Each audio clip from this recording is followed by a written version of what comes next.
At this hour, the battle for control of the Senate is also undecided. Our chief congressional correspondent, Nancy Cordes, is here with us. Nancy, good morning. So how's it looking? Well, we've got a very uncertain picture right now. We thought that we were heading towards a very good shot at a Democratic majority in the Senate, but right now that path is narrowing. Take a look. Here's just a reminder of how we started the night. Republicans with a slim majority, 53 to 47. Now, let's take a look at where things stand. Take a look at the right side of your screen. That's the Republican side of the Senate chamber, a 3D view of it. And you see a couple of spots of blue there. Arizona, looking like a likely pickup for Democrats. Colorado, a pickup for Democrats for sure.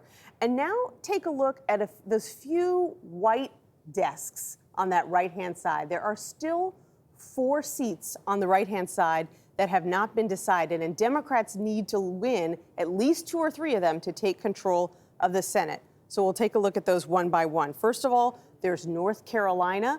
Also hasn't been called at the presidential level. About 94% of the vote in there.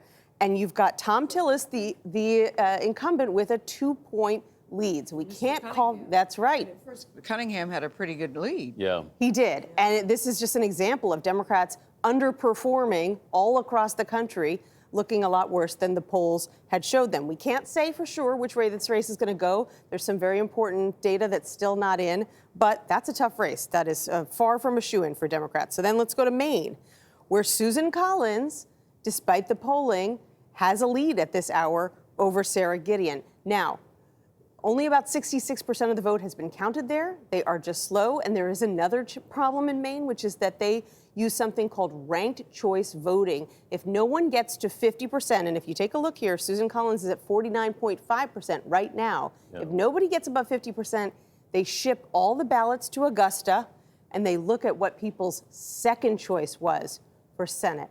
So there's it's actually a wonderfully civilized way to do it. It pushes people toward the center instead of pushing them to the polls. Yeah. It keeps an independent from being a spoiler because they get 4% of the vote. Makes it very complicated on election day, though. True. It sure does. And there is an independent candidate who's getting about 4.5% of the vote. She has told people, hey, if I don't win, put Sarah Gideon, the challenger, as your second choice. Yeah. So a lot still up in the air. And then let's take a look at the 2 races in Georgia.